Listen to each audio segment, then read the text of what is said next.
Bonjour et bienvenue dans cette vidéo qui concerne les performances humaines branche 40. Aujourd'hui, nous allons nous intéresser aux organes sensoriels et en particulier les yeux et les illusions d'optique. Les organes sensoriels sont composés des éléments suivants. On a le sens visuel avec les yeux par l'intermédiaire des yeux, le sens de l'équilibre par l'intermédiaire de l'oreille, les sensations de vol par l'intermédiaire des muscles et des nerfs, et l'orientation et la réaction du corps dans l'espace. Voyons plus en détail la structure de l'œil. L'œil se compose d'une sphère de tissu conjonctif possédant sur sa face externe un élément transparent à la lumière et réfracteur qui est la cornée, que l'on distingue ici. Ensuite, on rencontre l'iris coloré qui donne la couleur des yeux, qui détermine aussi la forme de la pupille et sa grosseur. Elle fonctionne comme un diaphragme d'un appareil photo. Derrière se trouve le cristallin, une lentille qui permet la réfraction et l'accommodation. À l'intérieur de l'œil, on a l'humeur aqueuse. Et puis, dans sa partie antérieure, nous avons la rétine, où les cellules sensorielles se trouvent, la fovea, la tache aveugle et le nerf optique.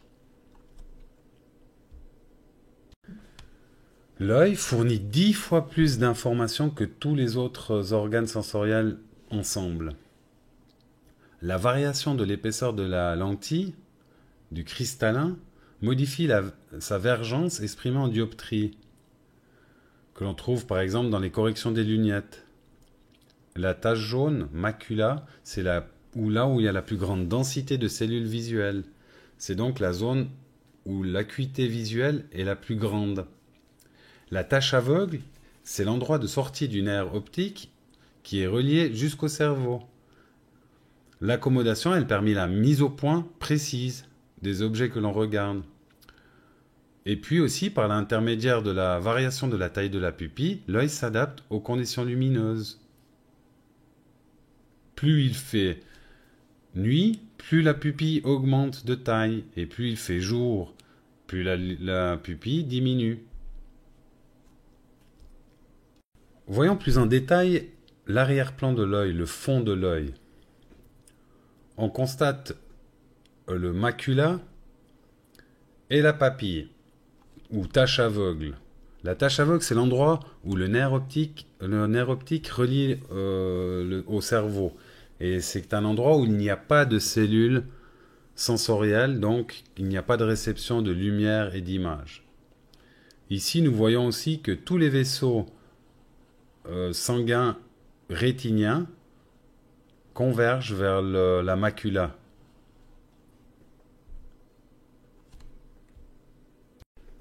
Les cellules sensorielles de l'œil sont les bâtonnets et les cônes. Il y a 5 millions de cônes, ce sont des photorécepteurs, et 100 millions de bâtonnets.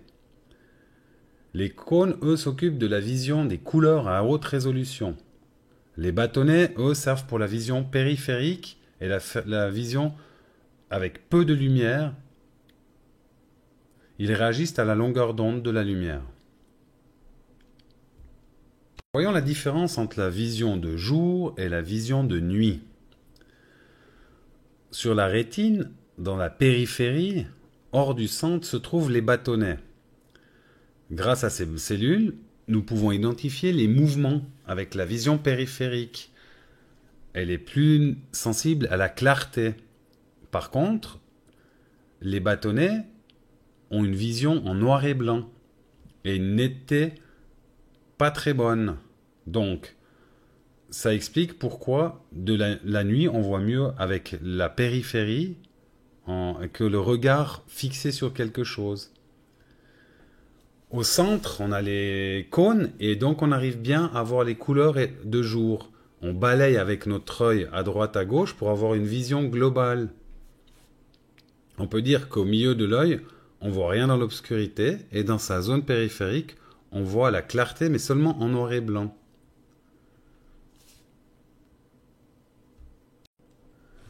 L'interprétation de l'information visuelle. De jour ou de nuit, la vision que l'on a n'est pas la même. Le seuil de piste de jour apparaît différemment qu'un seuil de piste éclairé la nuit. Le fait que le seuil de piste s'ouvre comme une paire de ciseaux, on a l'impression, en fait, qu'il arrive bien avant.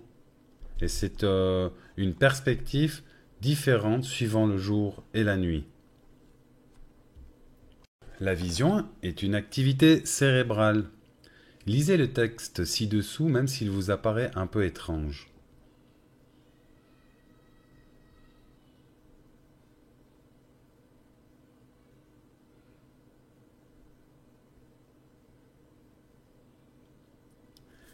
Étonnant, non? On a remarqué que l'important, c'est la première et la dernière lettre du mot. Les autres lettres peuvent être placées dans un ordre changé. Et c'est le cerveau qui fait office de remettre tout ça en ordre et de pouvoir lire correctement la phrase. Voilà un autre exemple assez surprenant. Où sont les dauphins sur ce flacon ?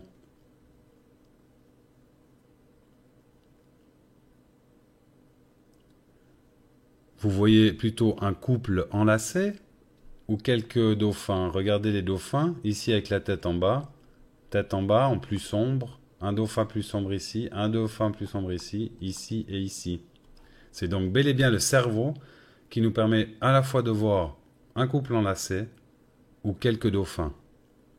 Voyons maintenant les illusions d'optique. Vous avez certainement déjà croisé ces serpents, ils sont l'œuvre du japonais Akiyoshi Kitaoka. Ils sont matérialisés par une multitude de cercles composés eux-mêmes de cercles concentriques. Lorsque l'on balaye du regard cet assemblage, il s'anime sous l'effet de la répétition et de la concentricité. Ici, c'est sur le mur d'une terrasse de Bristol, en Angleterre, que Richard Gregory a remarqué un curieux effet. La faïence dans les carreaux noirs et blancs, ou ici bleu et jaune, sont intercalés, présentent des courbes. Chose curieuse puisque tous les carreaux sont par définition carrés. De plus, les lignes parallèles semblent vouloir se rencontrer.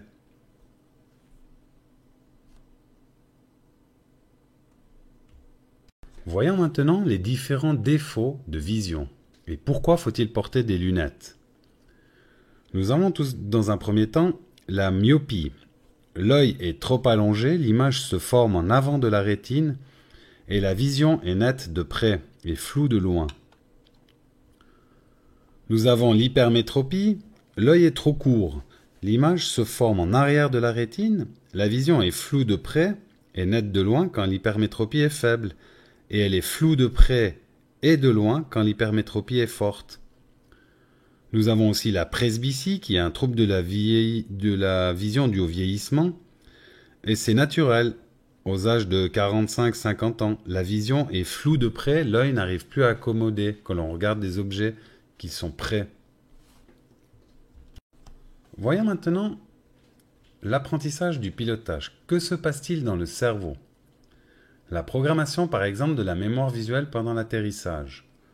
Suivant la largeur, la longueur de la piste, nous n'avons pas la même vision à l'atterrissage. Exemple ici avec une piste large, une piste étroite ou une piste normale. Notre cerveau doit s'accommoder de ces différentes visions. La même chose ici avec l'angle que forme la piste dans son coin. Il est important de prendre ces éléments en considération. Ici, nous avons deux pistes différentes. L'une qui remonte et l'autre qui est en pente descendante. Lorsqu'on fait une approche sur une piste remontante, on a l'impression d'être trop haut, donc on fait des approches trop basses. Lorsque l'on fait des approches sur des pistes descendantes, on a l'impression d'être trop bas, donc on fait des approches trop hautes. Là, nous voyons deux pistes différentes. L'une large et longue, l'autre plus courte et plus étroite. Elles nous apparaissent la même chose, mais nous sommes à une altitude différente. ici sur la longue piste et large piste à 1000 pieds d'altitude, j'ai la même vision que sur une piste moins large et moins longue à 500 pieds. Résumons maintenant les différentes illusions d'optique lors de l'atterrissage. Lors d'une piste remontante, on a l'impression d'être plus haut, donc on fait des approches plus basses.